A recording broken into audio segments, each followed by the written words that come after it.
open up, and then the guy can slide down the pole. Makes a lot of noise compared to our own. Scares you every time. This is the second tower, which is in the middle of the building. We have roof access here, and this actually goes down into the apparatus bay, or it can go into the administration area where we were standing by the day room.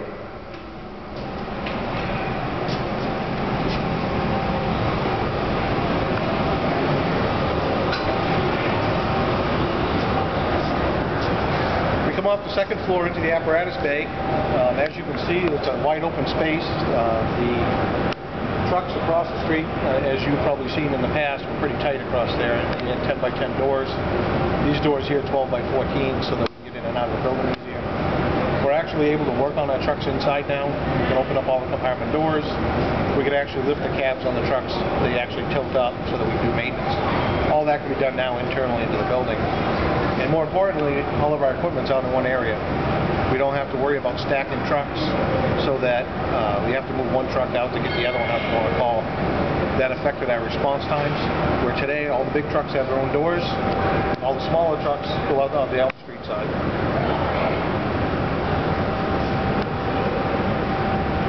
I know you.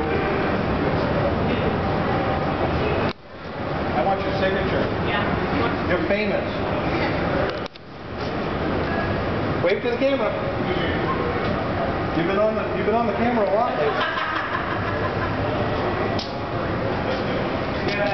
That girl you just saw is Abby Bohannon. She's famous now. She's been in the newspaper. She's on magazines. Remember that when I need some money. I'm gonna remember that. Chief, it's a nice place. Thank you.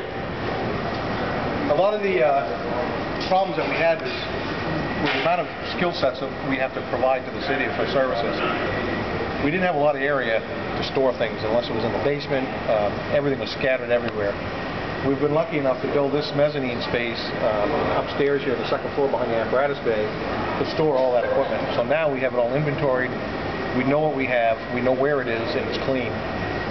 So this is really a great asset to the fire department to be able to get our equipment. Right now, you know, as you come over here, and you can see the amount of equipment we have.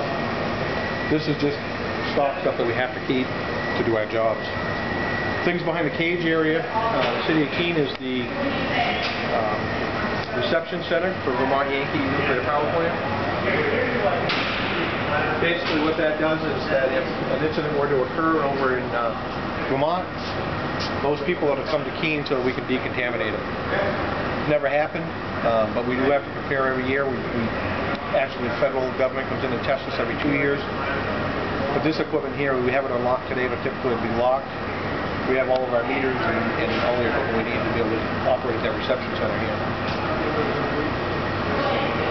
Training is a big issue for us. One of the things that we have done is we try to incorporate training props wherever we could. And you can see there we have what says a sewer manhole cover. What that is designed to do is for confined space. If we have a confined space issue out there on the street, this allows us to train right here.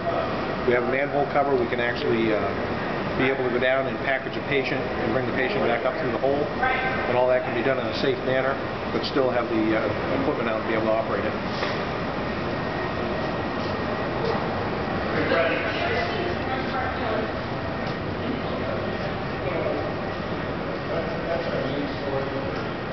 This is a work area for the firefighters. We do all our own work here. Chainsaw maintenance and all the small gas engine maintenances we do ourselves. We do all the cleaning in the building ourselves. We try to save as much money as we can by doing that. It's more efficient, and I think the guys take a little bit more pride in what they do because they are the ones cleaning this building. So it's worked out pretty well for us for years. But this is an area that we didn't really have this area in the old fire station.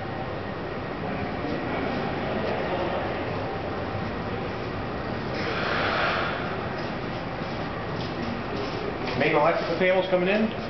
As you can see, there's some pretty big panels. A lot of technology in this building, a lot of electrical to run everything. This apparatus bay is actually scented for 4 gas meters, just in case if there's any gases that are in the building caused by the trucks or anything else. We do run on city gas here, so if there was a leak into the building, this would all be detected in here automatically, which is a really good asset to have. We'll go back down the stairs.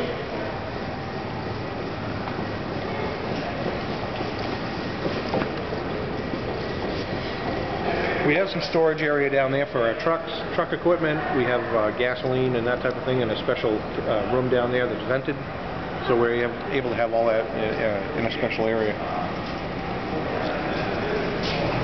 This room here is our self-contained breathing apparatus maintenance room. And this is another area that was just stuffed in the back of the fire station over there.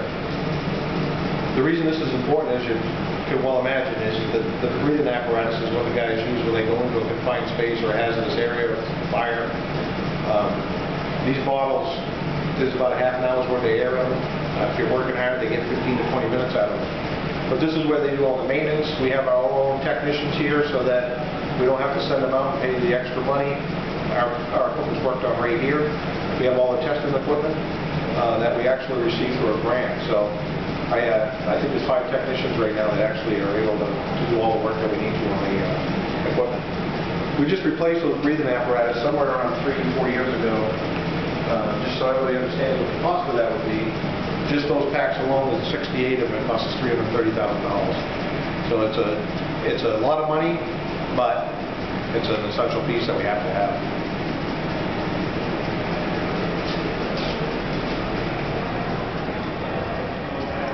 This is the rear entrance that comes off the parking lot. If our guys coming in for a call or coming into work, they come in through this door, and they would walk down this way here to the gear storage room.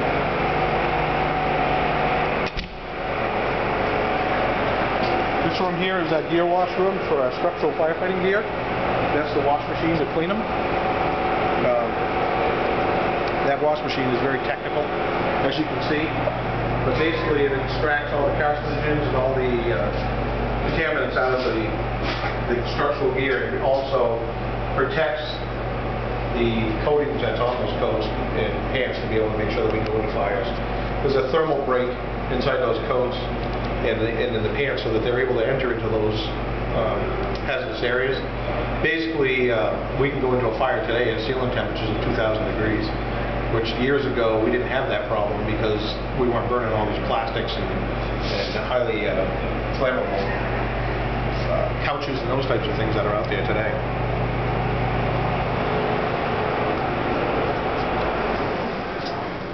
And this is the gear storage area. Every person has their own gear storage rack. They keep all their structural gear, their EMS coats, helmets and that type of thing, boots. When they come in for duty, they'll grab their gear, put it out on the racks that are out on the floor.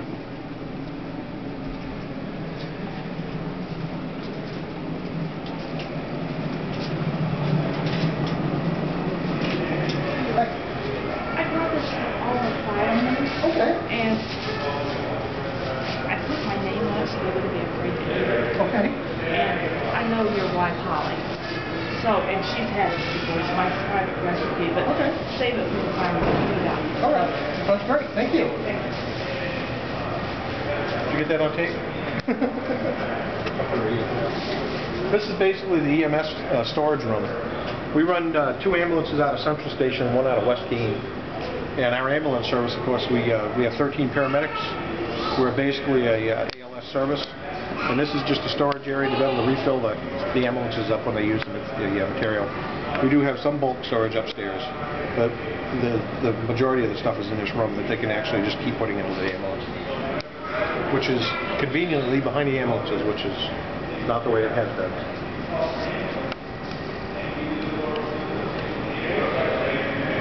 You want to do that fire tower again? Okay.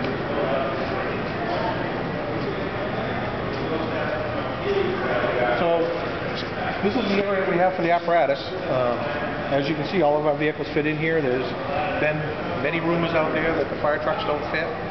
All of our trucks are here. They all fit.